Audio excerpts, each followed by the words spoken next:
What's up, my gnomies? Episode 20 of Dour Gnome Adventures is here. I'm with Brian. What up? Matt. Hello. Dimitri. I think I exist. Yes, we know what this. I do exist. Mark. Ew. And I'm your GM, Ryan. Dimitri, you got a recap for us? I've been picked on by the teacher. Okay, so... Yeah, nobody else is going to raise their hand. So I think the session before last, Vercog was clutch in raising us from nearly a TPK. And after that, we decided that we are done having encounters with creatures who have no thumbs. So anytime we opened the door and saw creatures with no thumbs, we would just close it because they couldn't open it afterwards. That unfortunately led us into an encounter with things that did have thumbs.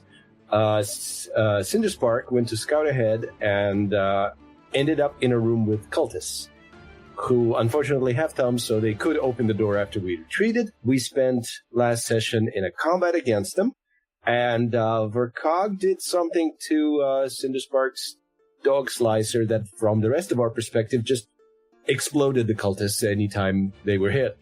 So, whatever it was, good job. However, before all of the cultists could get properly exploded into thumbs, some of them used those thumbs in order to unleash rainbow-colored ooze, which Bob successfully identified as some sort of an envy sin ooze, which... Jelly. Yes, exactly. And it apparently you don't want to be engulfed by it as a spellcaster because it's going to eat your spells and or you or alongside of you. I'm not sure. I really don't want to test that. I did open the door, see it on the other side, and then close it as it lashed out at me. So I really don't want to do that again. But we kind of ended things in a situation where we think we got all the cultists. We have multiple doors into what seems to be like a large semicircular room, just different parts of it. There's an ooze on the other side of the door that Bob is closing and refusing to open. And we're still in initiative, aren't we? Yes. Okay, so technically, Cinderspark also ended this by eviscerating one of the cultists, and there is a room that they are standing in. There's a shiny circle of stuff that is very magic and wiggly fingers kind of thing, but there's also a big cauldron that I couldn't see inside, so I climbed inside it. Oh. Well, in my defense, that's through a door that is not the door that Bob is standing at, so I have absolutely no vision to that in the Foundry tabletop. That is true. But so that is the last thing that happened. Yeah, I don't even know what that room looks like. Cinderspark was left unsupervised. I was left unsupervised, and I crawled inside of a cauldron. I hope Vercog will tell us about this at some point in the future, but for now, it may just be Cinderspark's turn, so we're just gonna witness it? Well, I never even got a description of what I saw when I got up in and could see over the lip of the cauldron, so, yeah. All right, yes, that is a good recap. So, yes, Cinderspark climbs up this cauldron that's a little taller than they are. You look inside, and it's empty. Like, there's some crusty, burnt on, but, you took the chicken too high temperature and got some little scorch marks. Hold on, wasn't that exactly what Vercog requested from the porridge when we were at we were having breakfast today? Did I request crunchy bits? I would hope that I requested crunchy bits. You made like porridge or oatmeal or something, and you were like, "Can I have the bits that are stuck onto the pot?" That's true. So I mean, Cinderspark will call out. There's pot crunchies.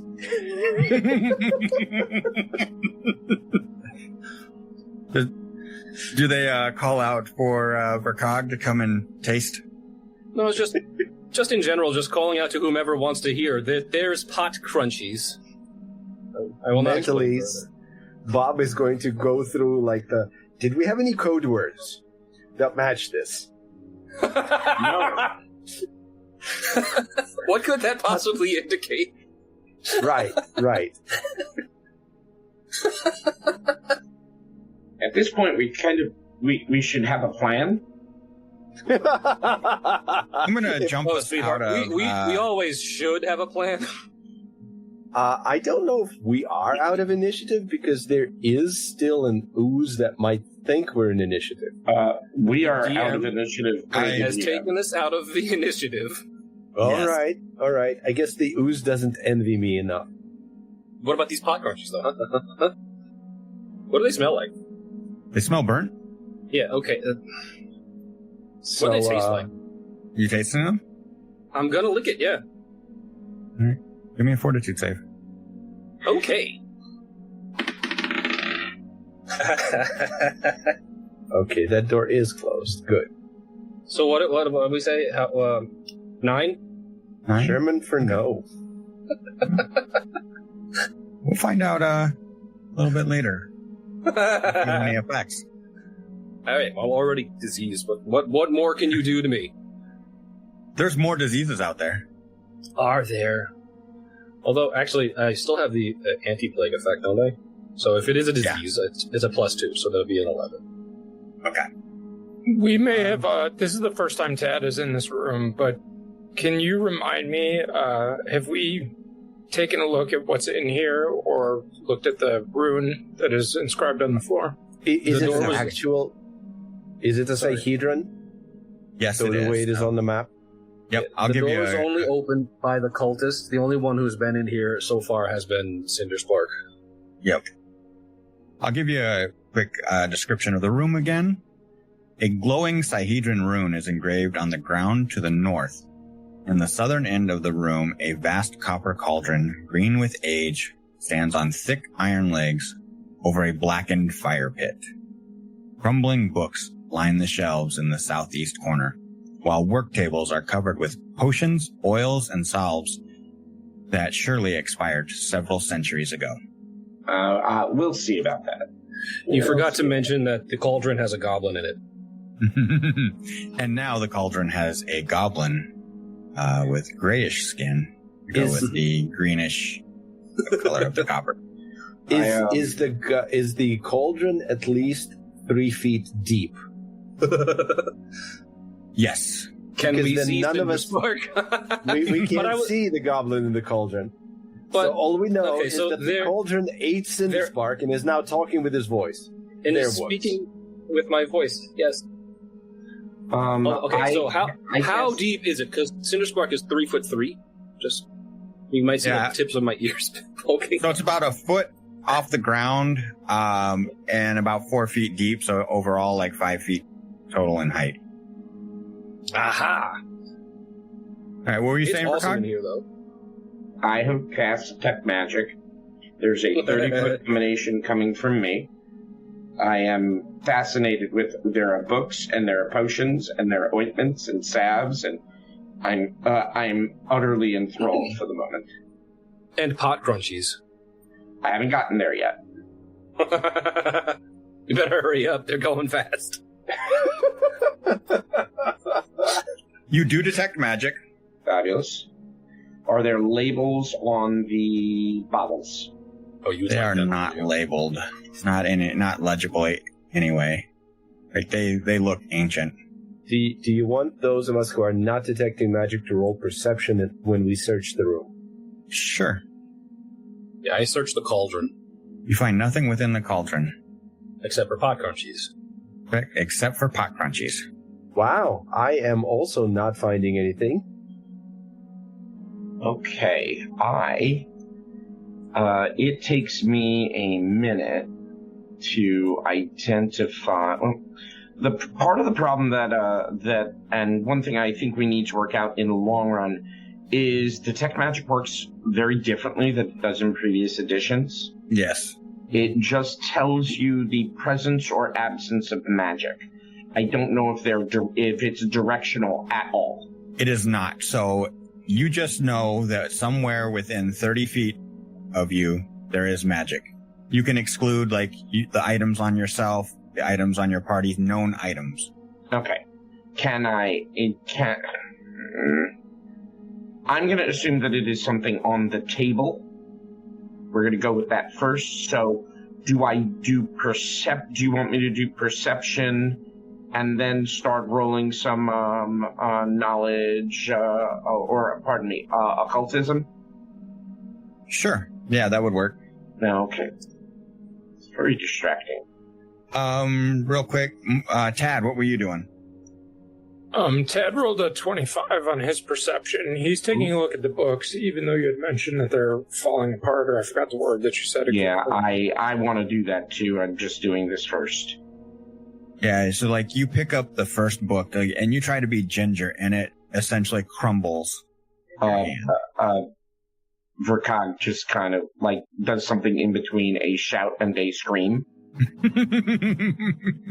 Should be more of a Marianne than a Ginger, but that's okay. I've got a 15 perception. 15 perception. You're looking at these, and to you, these potions and such are just so old that you don't think that they would have any magical properties left. But how do they taste? Like a homeopath tried to sell you a magic potion. It's been diluted beyond the point of usefulness. So they lose magical efficacy? See, this is one of those things, Ryan, where I'm really having trouble getting my brain around this. Once you discover that an item, location, or ongoing effect is magical, how does one do that? There is a cantrip that might help. Yeah, there's Read Aura. Fabulous. And it is on the occult list, which is how I know, because I looked at it and went, Bob wouldn't want this. But now that I've taken a closer look at it, maybe Bob should have. Yeah, somebody might have this. I didn't see this before. I thought that detect magic would be enough. So did I. Okay. Why did they split the functionality? Yep, they sure did. I don't know. Crap. Ryan, if I had known this before, I would have taken it. Okay. If you want to swap something out, go ahead. Okay, I'm going to swap out, do I still have message? I do think this is one that you would have taken. Yeah, I have far too many things that are damaging. I would not. I'm just, picturing Verkog going up to an object and shaking it for a minute, going, "Are you magic? Are you magic?" Yeah. So I'll say you cast the magic aura. Yeah. So you detect magic. You discover that there's magic within 30 feet of you. You walk up to the potions. You cast the read aura on it. Yeah. And you don't detect anything on it. On the potions, the salves. It looks like there are drawers in the desk in front of me. Are there? Yes, there's drawers there, but you open them up and there's nothing within them. Okay. So while you guys are doing this mundane and magical searching, Bob is just going to chill in the corner for a minute and for 10 minutes and recover a focus point, so that if anybody needs healing later, Bob can provide more. And I think one of the reasons, like the detect magic, I believe, is an instantaneous cast, where read aura is a 1 minute cast. Okay. So you can detect magic quickly, but to focus on it, it takes you a full minute. All right. And Bob is refocusing. Cinderspark is doing laps within the cauldron. Is that what we're doing? Just rolling around is this inside the cauldron. like the motorcycle thing in the ball kind of thing? Yeah. You're just trying to get your way up to the top? No, I thought, the burnt stuff he tasted is just, like making him hyper. I mean, how does it taste? No, I never got an answer to that. Does it just taste burnt, or does it taste aged? We'll go Like with a fine aged, wine. dusty, and burnt. Because, Hmm. this seems like a facility that's been abandoned for 10,000 years since the ancient problem that the Rune Lords had, as opposed to a recently This popped has through time, or a bit of a whatever. piquant flavor. Tad, so that book kind of just crumbles in your hands, and you go back and you're looking at the next book, and it looks just as bad shape. Sitting on the shelf, it seems okay, but it looks exceptionally fragile. Am I able to look at the spines and see contextually if there's, any subject matter? I assume it's making shitty potions or something. Verkog just looks sadder and sadder as the books are crumbling in Tad's hand. Actually, the better question would be, visible markings on the book are in what language? The books are in Thessalonian. You don't speak Thessalonian, right, Tad? Maybe when I go to sleep from the level up I do, but not today. But if you called Bob over, I'm sure Bob would be happy to read those. All right, so after watching you stumble around for 10 minutes, sure, Bob will come over and maybe try to read those. Bob's perception roll was 9, which is German for no, which is why Bob gave up for 10 minutes. Okay. I'm going to jump back to Verkog real quick. Okay. I'm looking through the books over here. Does anything look like it is in surprisingly good shape? Nothing looks like it's in good shape. Okay. And Tad gives you probably, I don't know if Tad says this, I don't want to say it, but Tad is confident that touching them will cause them to crumble. I'm going to read aura on the cauldron itself. Is that what's magic here? You take a minute to read aura, and you do not detect an aura on the cauldron. Cinder Spark is not magic. I mean, yes, but no. Cinder Spark is a known value. Am I? You can be relied on for a certain degree of magic. Thank you. Which can be safely ignored. Huh. And as you spend some time in here, Bob, you spend about 10 minutes refocusing. Mm-hmm. Harmonizing. And shortly before that you stop your refocusing, you notice the glowing of the Sahedron rune. Oh, God. Okay. Dissipates. Hey, guys? It goes dim. Mm-hmm. Was that supposed to be right before? I mean, it was. It was on the whole time. Verkog, is that magic? Could be. Hold on. It's within 30 feet, so possible. I read aura on it. You do not detect magic on it. Is it still glowing, though? It is not still glowing. Casting detect magic again. You detect no magic within 30 and feet. There's the magic that was here. I don't know what the magic was, but this is where it was. Hey, Verkog, when things get summoned, do they usually get summoned in a circle? Yes. Yes, that makes a ton of sense. Yes. I should have thought of that. And where is our unfortunate friend, Mr. Slime? It was behind, no, not through that door, yes, but where we left the slime, it had actually squeezed itself into the 5-foot corridor right up to that door where Bob was. If you want me to, I'll go back to that door and try to open it again to see if Mr. Slime is still there. I'll come with you. I've been wasting a lot of time. I have thumbs to get.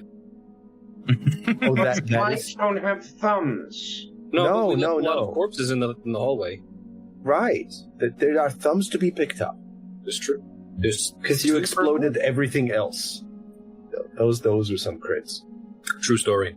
Okay, so Bob would like to do perception at the door first to listen for the telltale sloshing of an ooze. All right, go ahead. I don't know. I don't remember if the ooze was particularly stealthy or silent when we previously encountered it. Current perception is an 18. Listening for an ooze through a stone door is probably not going to be a very successful endeavor. You do hear something moving on the other side of the door. Guys, I think it's still there. I think I hear something moving.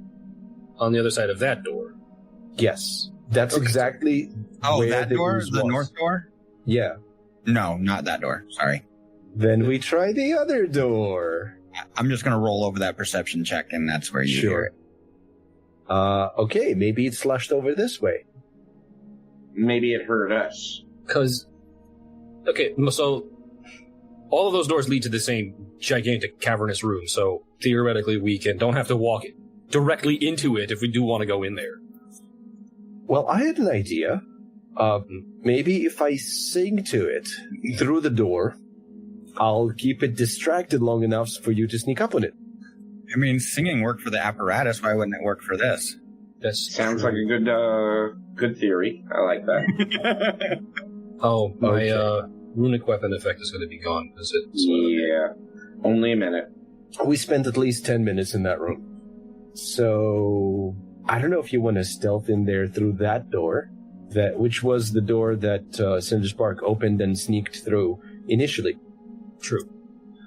Yes. Or if you want to sneak in through the cauldron room. Potato patata. Open yonder door. All right. And to disguise their movements, I'm going to start singing through the door to the ooze. And did you be in the ooze? No. I don't want to antagonize it yet. I want to distract it. So, to the tune of Hey Jude.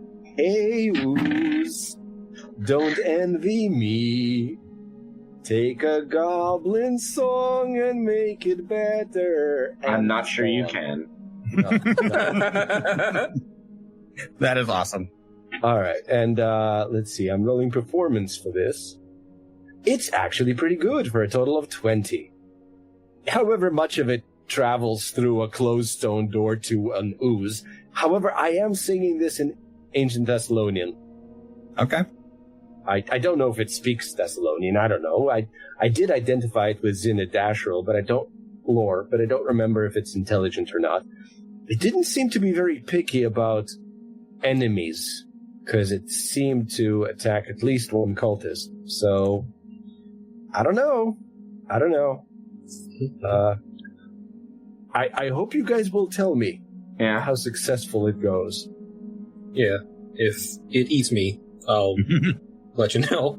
So I'll be sneaking. My stealth I rolled with says that 20 total.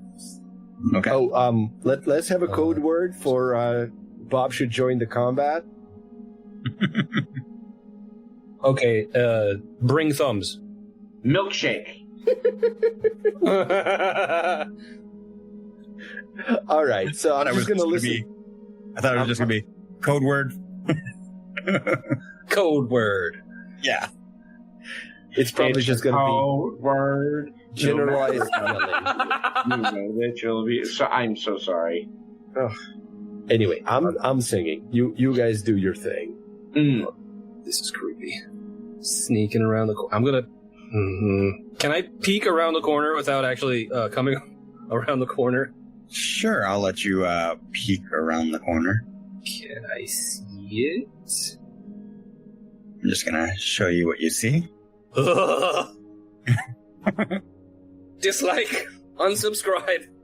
And what was your... Stealth was 20. Stealth was 20. Vote kick. Map change. Milkshake? Okay, what does the ooze look like it's doing? It looks like it is, like, kind of with an amoeba-like paw, like, pawing at the door. Oh, that's cute. It's working! We only set up one fucking code word. What am I supposed to do now? Well, while I'm here, what the hell is on this altar, or table, or whatever the heck this is? That table, it is connected to this pylon that goes up through the ceiling.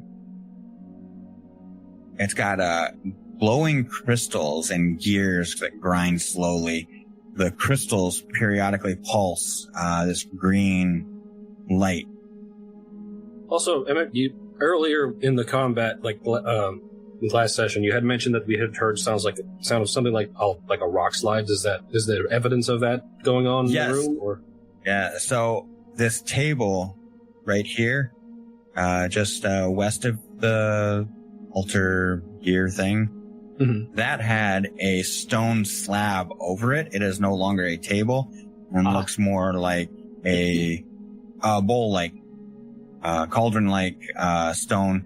But the top has been knocked off So, and like shattered. lifting a lid off of a sarcophagus type deal? Yes, It was a jelly jar. it could have been a jelly jar. A jelly jar. Are you thinking about putting the slime back in the jelly jar? They broke the lid. Yeah. Can't Look, put it back. all we need to do is find the peanut butter ooze. Then the two of them are just gonna, fight each other. Oh, they'll make the perfect team. Exactly. Wait. If they make a team, does that mean we have to fight both of them? I think it does, yeah. All right, then we need to summon some bread elementals to keep them contained.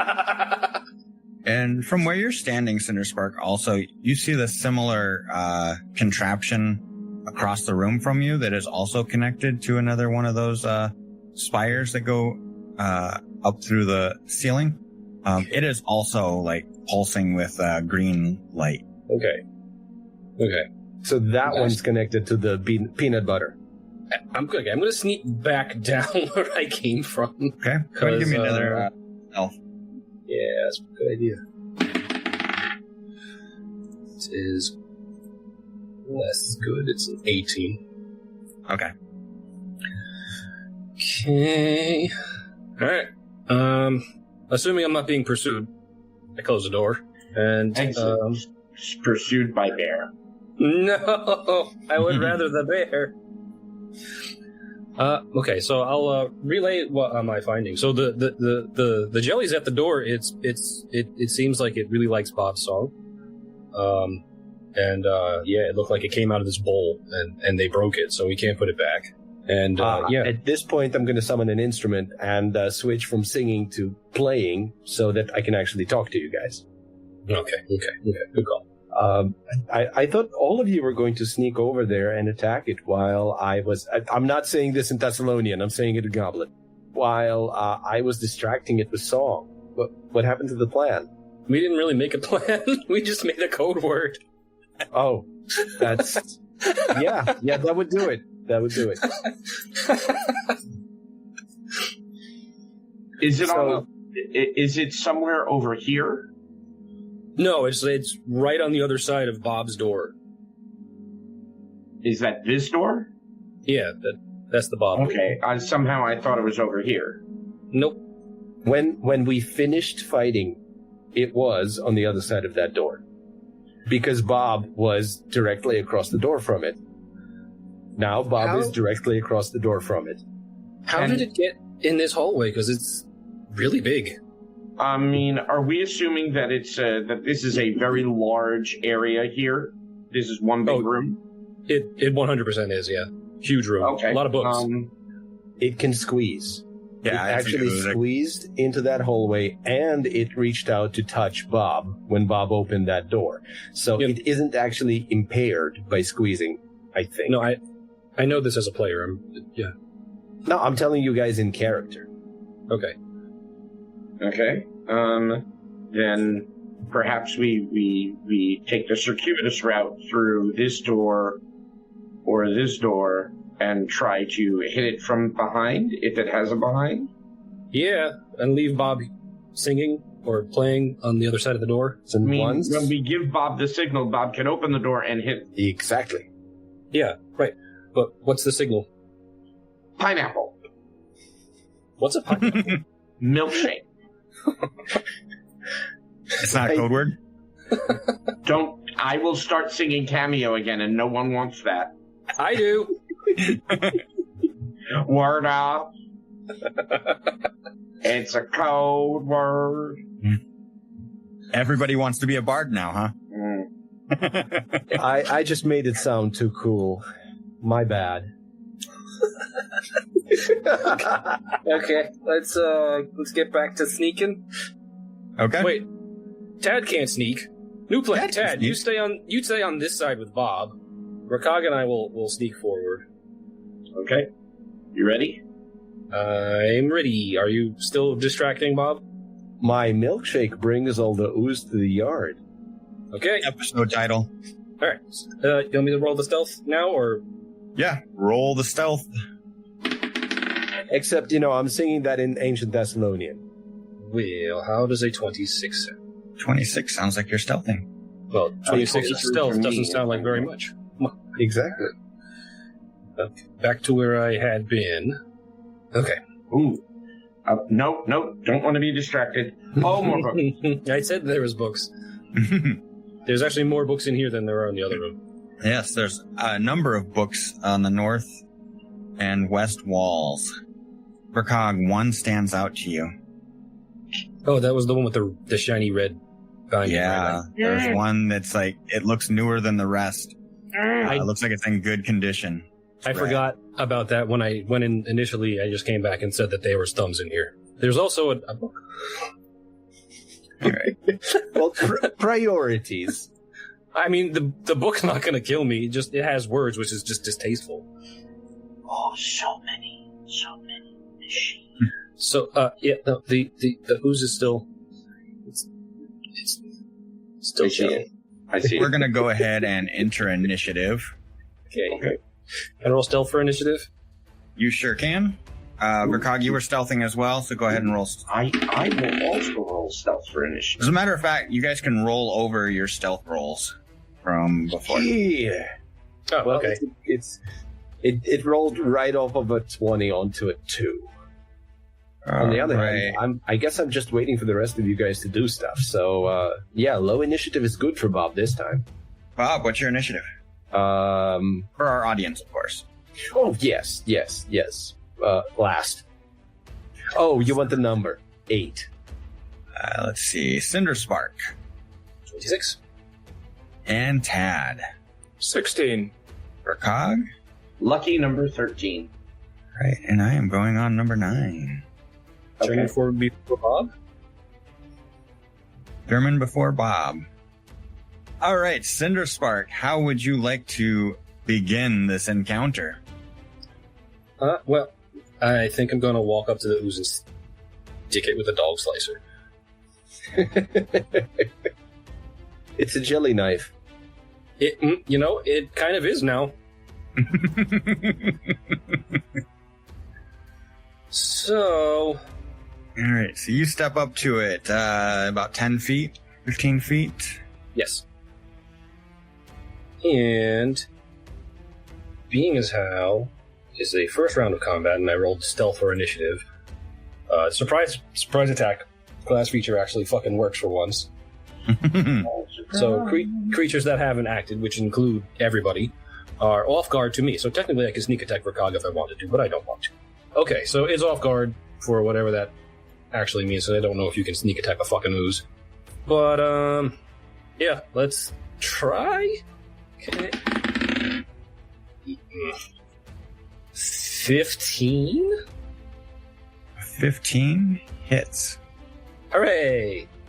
Again, I don't know if you actually can sneak attack an Ooze, but let's... Well, why don't we ask GM a rules question? Can you sneak attack an ooze?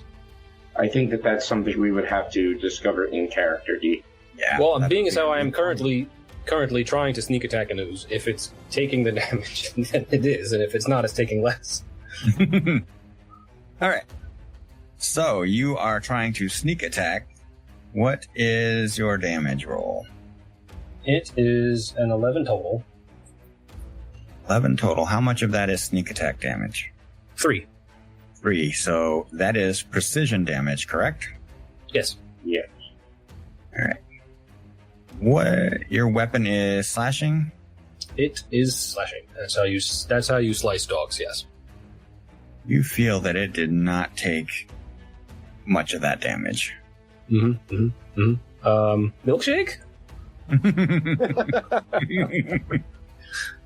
You still have an action. Yes, I do. Going back over here. Yes, I'm going to walk back where I was. Okay. back around the corner for little Cinderspark. And that will do it for me.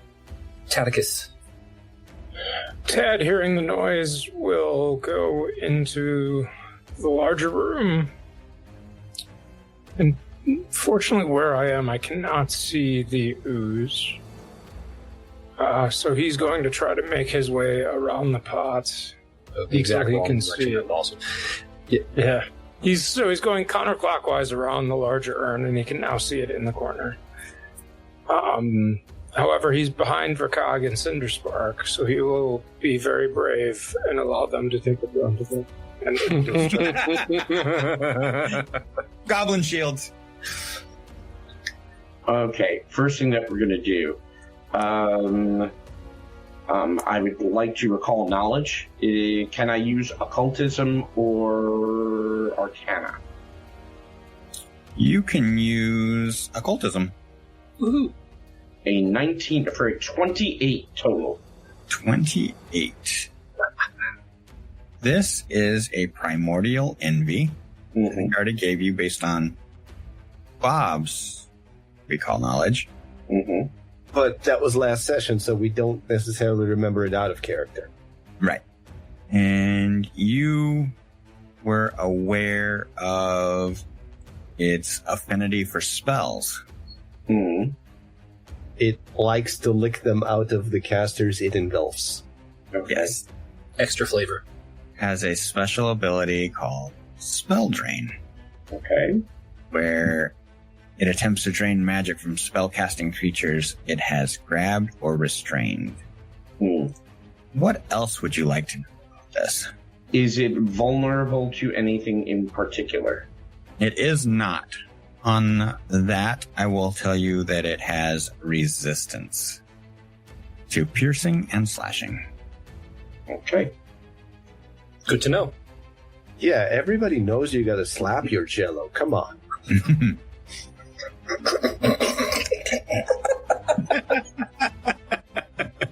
I don't know what was funnier, him saying that or the way you tried to hold back that laugh. Fucking broke the shit out of it.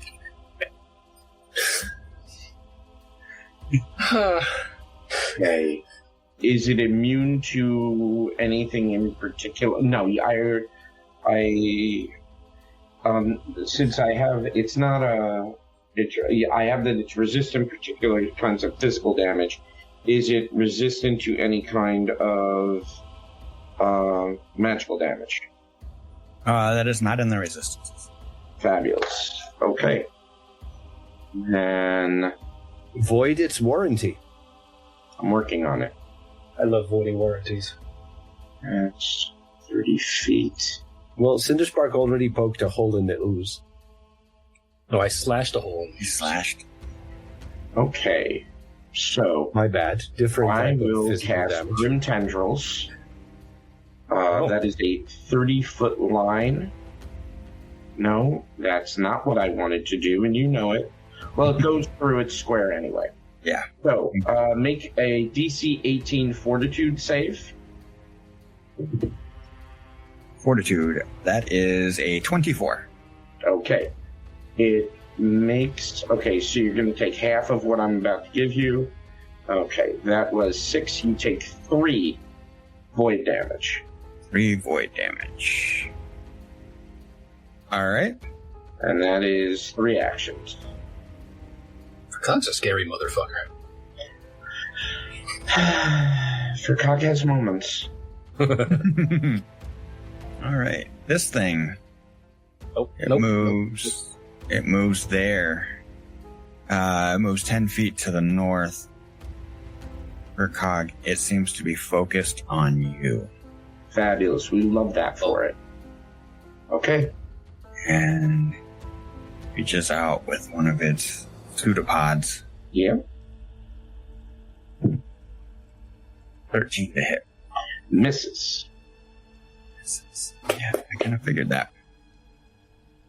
Not off to a good start with my rolls here. We are so sad for you. I know you are. Huh? It makes it more Try to interesting feel when When I'm your rolling dice- better. When your dice finally find their 20s. I roll again to attack with the pseudopod, and I did no better. Okay. That is its turn. Bob. Bob, having heard the milkshake, will open the door. Will not see an ooze, so will stride. And oh shit, it's right there. Where did you think it went? I don't know. I didn't actually see. I am going to regret this, but let's see. Oh, hey, you guys. Let's see. That's 5, 10, 15. First diagonal is 5, and then stride. Okay, so that is a single move. And are you guys within 60 of me? Yes. Yeah, so I guess it's time for a courageous anthem. And let's see if it reacts to me casting that and changes targets or not. I think I'm the only target that's not delicious to it. That's entirely possible. But that is 3 actions, and Bob is done. Wonderful. Back to the top at Cinderspark. Cinderspark. This thing is around the corner from you, gets a little bit of cover. So it looks like it actually has reach because it struck at Vercog, but it's not adjacent to Vercog. Correct. Okay, I can swap my weapon, right? Was this single Yes. action? Yep. Okay, so I will be swapping the dog slicer for my club. Yay, club. Okay, what the fuck? Why does it have 2 different... Oh, it's from Throne. It's the first time I'm seeing that it has 2 different options in Foundry. One is for... I'm actually better at throwing it than I am at using it in combat. Dex. Awesome. Okay, so it's 1 action to swap, and then... Can I step here into this space? You sure can. Okay, I will do that. Be another action, and then with my final action, I will hit it with a stick. Does an 18 hit? An 18 hits. Hooray! In that case, I would love it if you took 6 points of bludgeoning damage. And you feel like that all gets through. As the jelly jiggles. And that'll do it for me. Tad is in front of the casket, and Cinderspark is basically fighting the enemy at the end of it. So, is it possible, can he make his way up through here, or scramble over the casket to get to the other side? You can definitely go through there. It's a tight fit, but you can make it through there. Okay. Any movement penalty then? You take an extra square. Okay. So it's going to be 15. Alright. And then remind me, this is a pit or a column that I'm currently standing in? Yeah, you wouldn't be able to stand there. That is... Okay. Moving here next to Cinderspark is 25 feet of movement, even with that additional 1, so he will do that. And then Tad doesn't have much else, but he has a longsword in his hand, so he will attempt to attack with that. And Okay. a 26 to hit. 26 is a crit. Ooh. Oh, yeah.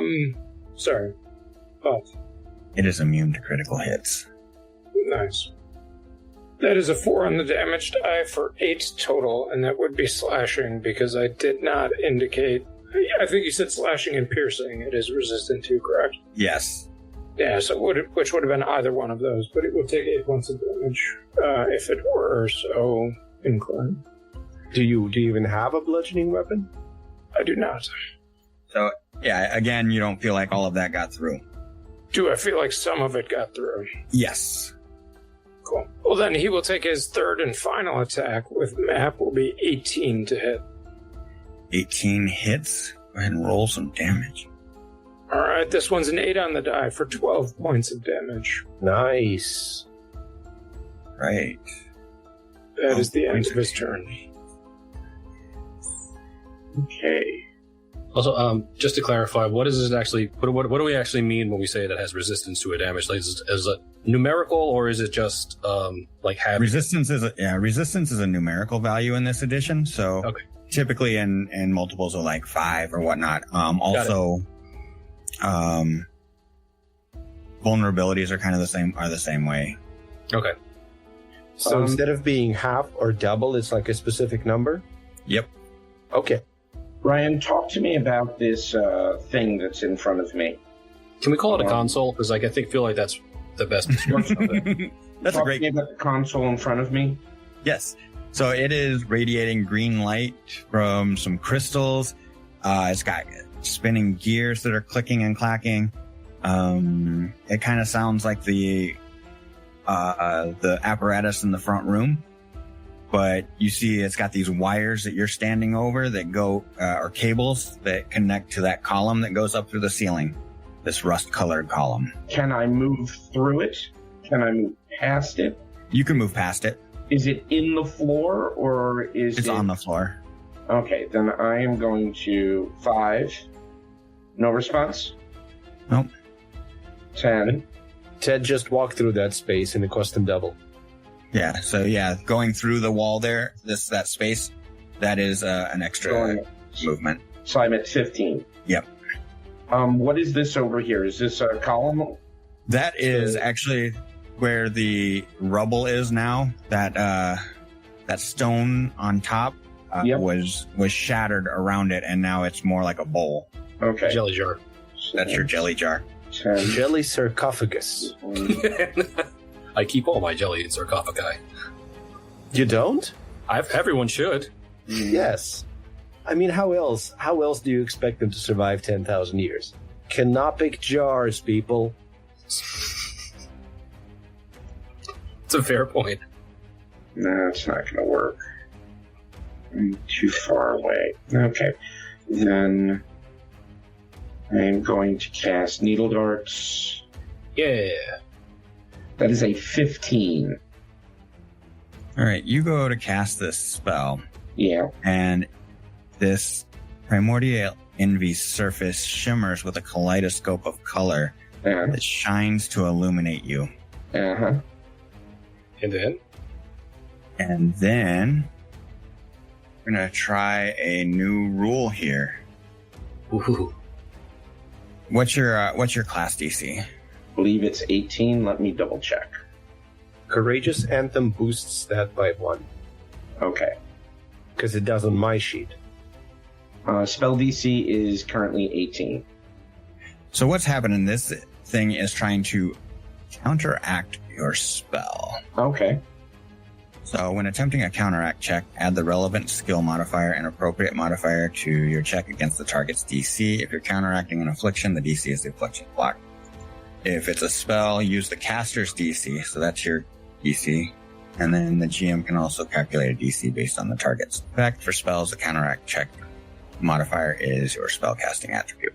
Modifier plus the spellcasting proficiency bonus, plus any bonuses and penalties that specifically apply to counteract checks.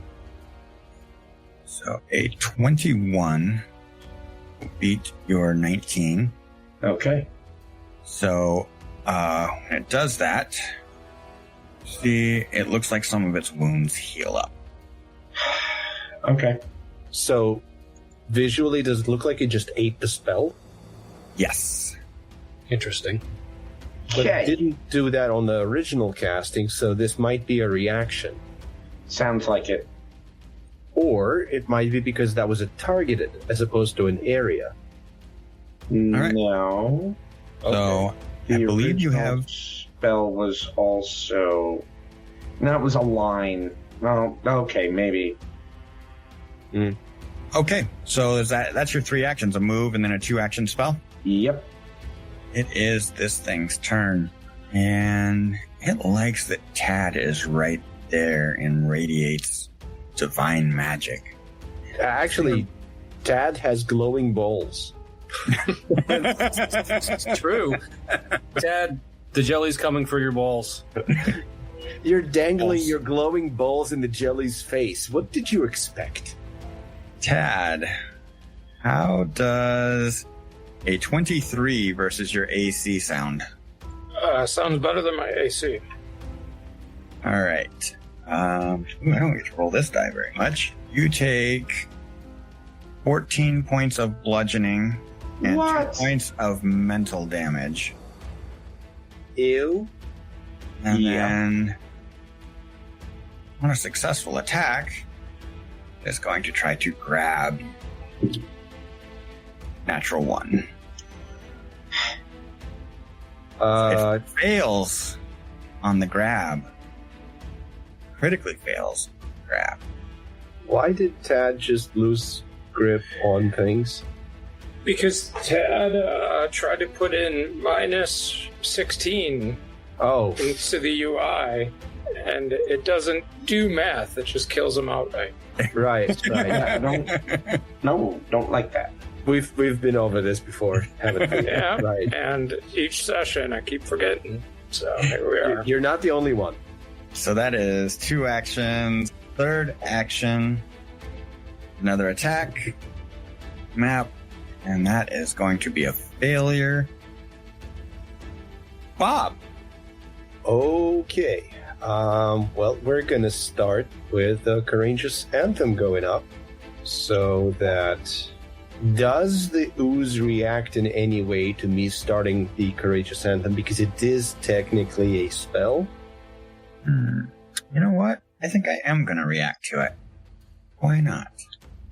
Okay. Is it allowed to have another reaction? It just went. Oh, yes. Crap. Okay. So, I assume your spell DC, or excuse me, your class DC is 18 as well? No, actually. My spell DC is a 17. It is 3 from Charisma and 4 from Trained. Okay. And because I'm currently putting Courageous Anthem up, it's not... Oh, that's a +1, only applies to a roll. Anyway, the spell DC stays a 17. All right. That is a 23 versus your... Okay, so it ate the Courageous Anthem. Delightful. Even though it's not targeted at it? I guess it's a 60-foot emanation, and that's enough. Okay. I mean, GM, is that how it works? You get the idea that it does work that way. Well, I don't feel inspired, and you guys don't feel inspired, so I guess it does. So you should right-click the status effect off of your character, because it didn't happen. But then I think I'm going to do what I wanted to do anyway. And specifically, I'm going to stride into a flank. Yeah, over there by the wall. Okay. And then I'm going to swing at it with the Warhammer. Because the Warhammer, as I understand it, is actually a bludgeoning, right? Yes. Bob Smash! Well, let's find out how well Bob Smash. Is there something I can do to check off flanking before rolling, or are we just going to... No, it's just, it'll be off guard. Oh, okay. Well, this is a 14 against its off-guard AC, whatever that is. 14? That is a hit, my friend. Oh, excellent. All right, rolling damage. We are doing the D8 bludgeoning, and the die says 7. Bob doesn't have any strength. Okay. 7. Does the magic modifier, is that supposed to apply to damage? No. Yes. No? Nope, just a hit. Wow. Okay. That's what the striking rune is for. Gotcha. Aha. Okay. Well, no +1 because the anthem never went up, so 7 damage it is, but it looks like it takes the entire 7. Yep. Okay. And that's 3 actions for me, and I end my turn. All right, we're at the top of round 3, Cinderspark. How do you want to respond to this primordial envy? I know nothing about primordials or envies. I know I have a stick, and I know it didn't particularly look like it liked being hit with the stick, so I'm going to hit it with a stick. And Bob is flanking with you, so that's against off-guard AC. True. It's true. All right, so... That doesn't sound good for you. Well, how does an 11 sound? An 11 to off guard? AC. That is a hit. Oh, well, that's good. All right. Wow. In that case, I would like you to... okay, yeah, of course. 3. 3 is the point of the damage. 3 points of bludgeoning damage. 5 is right out. And, okay. Do it again? I'm going to hit it again. I'm going to hit it with a stick. What are you? Probably not. Okay, well, maybe. Because I think 13 is higher than 11. That is also a hit. Excelente. In that case. Yeah, okay, I rolled a 2 for damage this time, so 4 points of damage. All right, another 4 damage. All right, you got one more action. Yeah, I'm gonna try to hit it with a stick. Just want to change it up. Okay, well, I think a 4 is gonna miss. Yeah, 4 is not going to get there. Okay, well, it was a sound strategy. Well thought out. I'm done. All right, for Cog. Okay, hopefully we have a chance to do something here. So I'm going to needle darts. All right. Give me a roll to hit. A 13. A 13 against its non-off-guard AC is also a hit. Okay, Hooray. How about some damage? come on. Oh, 9. 9. You feel like some of that got through, but not all of it. That I knew, and it's going to have to be acceptable. But it didn't drink it. And 15. Okay, that is the end of my turn. Tad. In the position Tad is in, is he flanking? Yeah. Fantastic. He is going to attempt to hit it with a pointy stick. For our listeners at home, the reason we're both getting a flank from Bob is because this is a large creature. It takes up 4 spaces. It's a big jelly. It's a big jelly, and Bob is on the other side of it. It's a small Bob. All right, that's a 14 on the die for 21 total to hit. 21 total to hit. Off guard would normally be a crit, but it does not crit. And a 1 on the D8 is 4 damage. 4 damage. You don't feel like any of that got through. All right, and he will take his second attack with map penalty. That'll be an 8 to hit. An 8 to hit is not enough. And he'll take his third one. Open for a high number. It is not. That is a 3 to hit. Ouch. Not a good follow-up to that first hit. Nope. Yeah, I think you need to have Cinderspark teach you how to properly slap the jello. Smack it. Just smack it with a stick. Flat of the blade. You just get a stick. Just Flat of the blade. I haven't thought about flat of the blade in months. All right, this thing's going to move this way. And did not like the needle darts. or did it? But the slapping it's fine with.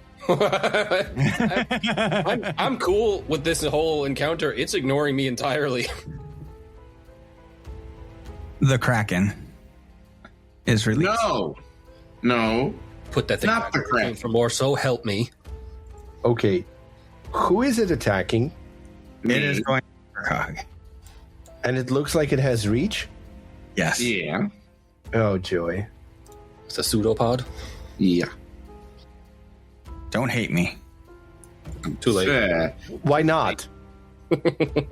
Like, give me a reason, man.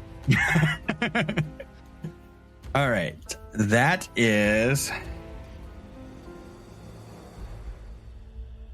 20 points of bludgeoning No. What? and 6 points of mental.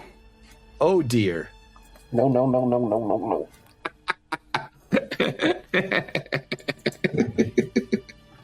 Just so we're clear, that is 25 points of damage that I just 26 points of damage. 26. Oh, pardon me. Yes. On the crit. Now, Please don't. for my third action, No.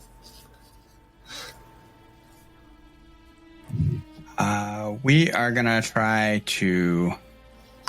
Are you actually dead after 26? Or did you just put minus 26 and it put you at 0? I took 26, and it put me at 0. Oh, So you just flopped to the ground, dying.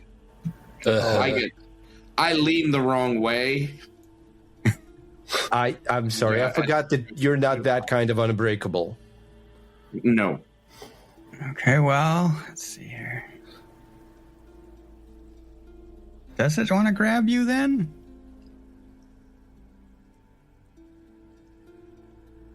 It's gonna munch on the Wouldn't you? I mean, I don't think I would want to have lunch in the middle of a fight.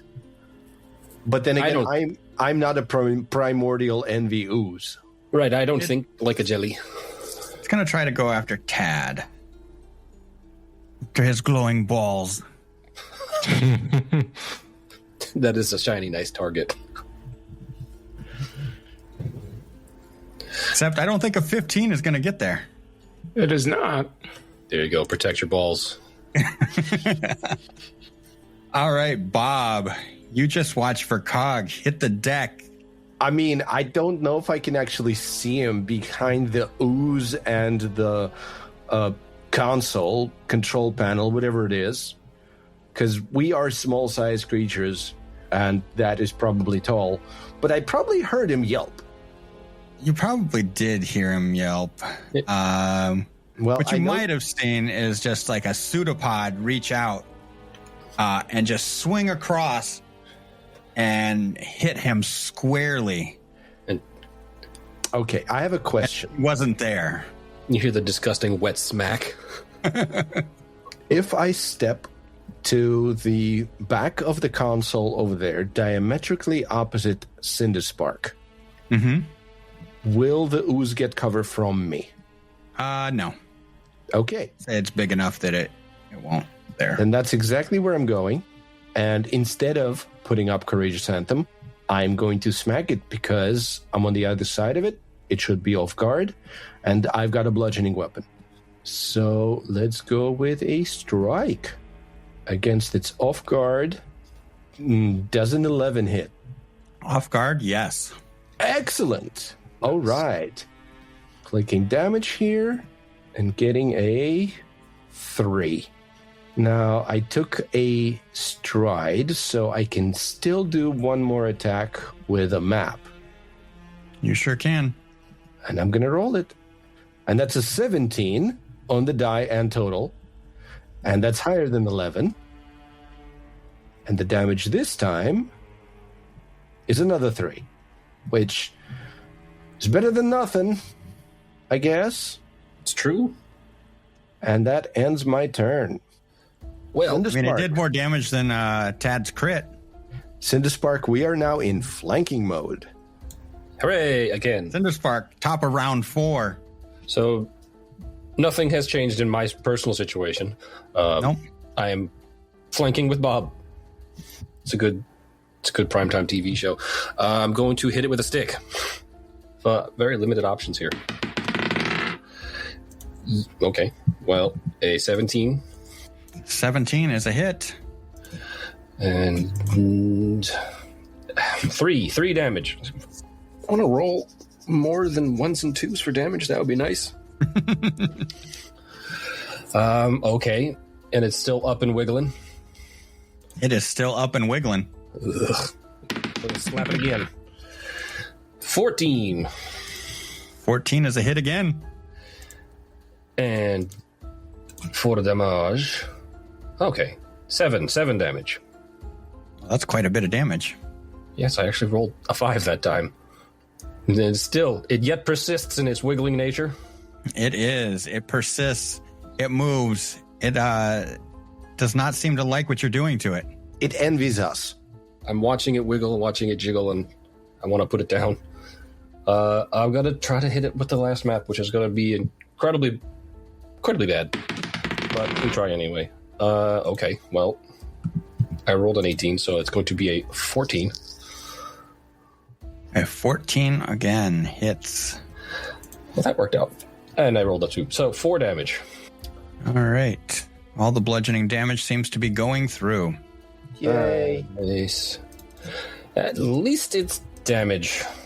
I'm done. All right, Tad. Ted saw that this creature had reach previously, correct? Yes. Okay. So, knowing that if step, I believe it's called, is not going to affect anything, he is going to cast a spell right where he is in the face. I'm going to cast a spell, and I cast Stabilize on Verkog. I believe you could have a reaction if you so choose, Ryan. Yes, I am going to take my reaction. What is your class DC? Boy, howdy. Where might I find that? You are going to find that under your proficiencies tab at the very bottom. 16. 32 beats a 16. Jesus. Your spell is counteracted. Counter. So it was stabilized. Does that mean I start dying? No. Oh. It basically just it's like dispel. Gotcha. Okay. Then for my third action, I'll take an attack.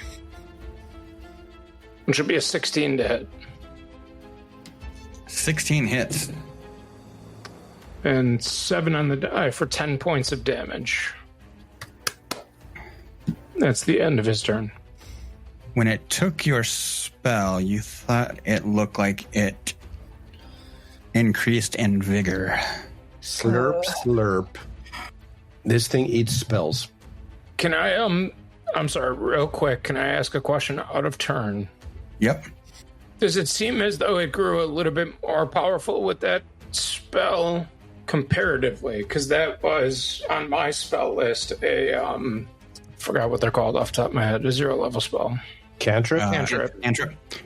No, you just feel like it healed. Okay. Perfect. We have seen it actually. No, it's only eaten cantrips. Right. For Cog, you are dying 1. Okay. I need a flat check, please. Flat 5 or flat 11? DC 5 or DC 11? DC 11. 16. You are stable. Relatively speaking. You lose the dying 1 condition. You go to dying 0 and gain the wounded condition. Yeah. Is the floor slanted in this room? Well, I mean, we're goblins. Are any of us really stable? This is the most stable Verkog has been. Excuse you. I don't think you have been brought down. The rest of us have. Yes. That's a fair point, actually. It's this thing's turn. What are we going to do? Rethink your life choices and go home. Cinderspark did quite a bit of damage. Bob did some damage. It's going to move down there into the corner. Cowardly Ooze. It is going to take a strike at Bob. Yeah. One of these pseudopods just reaches out. I don't think a 15 is going to hit you, though. Fortunately, no. No, my AC is 17. All right. With the map, we're going to try to do this again. All right. Can't stop you. That is a 19, though. That will hit. Tell me how I suffer. You're blasted with 8 points of bludgeoning damage and 5 points of mental damage. For a total of 13. Yes. That should take me from 29 to 16. And Bob, you get to respond to that. Oh, it takes an action to grab me. Excellent. Good. I ran out of actions because I moved and I missed on the first strike. And then, unfortunately, it seems like I don't want to cast anything at it because it's just gonna, eat that. Since it just went, it might have another reaction. I guess a step, even though we haven't seen it do react to people moving within its reach. okay. No, a step would prevent, like it's the 5-foot adjust from previous editions. Yep. Okay, that's one action. Action 2 is to give it some bludgeoning damage back. Because, All right. I feel like I shouldn't be the only one taking bludgeoning damage here. Have some. That's a total of 20 to attack. That's a hit. And that's a total of one bludgeoning damage. It's more than 0. That's true. Is it still up? It is still up. How unexpected. In which case, I'm going to swing with a map, which is at +0. And I get a 15 again. Does that hit? That is another hit.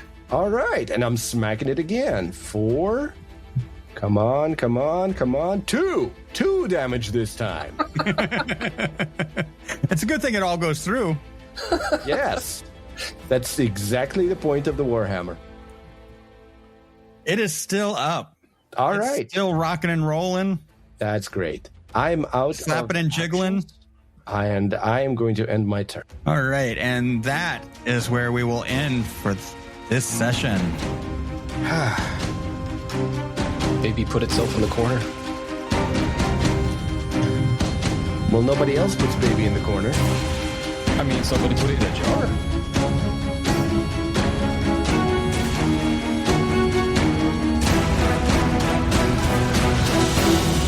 Thank you for listening to Dour Gnome Adventures. If you enjoyed our show, check out our website, dourgnomeproductions.com, for links to our social media and Discord community. Also, don't forget to leave us a review on your podcast app of choice and share us with your friends who might enjoy our show. New episodes drop every Monday. Dour Gnome Productions uses trademarks and/or copyrights owned by Paizo Inc., used under Paizo's community use policy. We are expressly prohibited from charging you to use or access this content. Dour Gnome Productions is not published, endorsed, or specifically approved by Paizo. For more information about Paizo Inc. and Paizo products, visit paizo.com. We are playing through the Pathfinder adventure Rusthenge by Vanessa Hoskins. Music and sound effects for this podcast by Michael Ghelfi Studios, Filip Melvin, and Kevin MacLeod. Dour Gnome Adventures is the property of Dour Gnome Productions.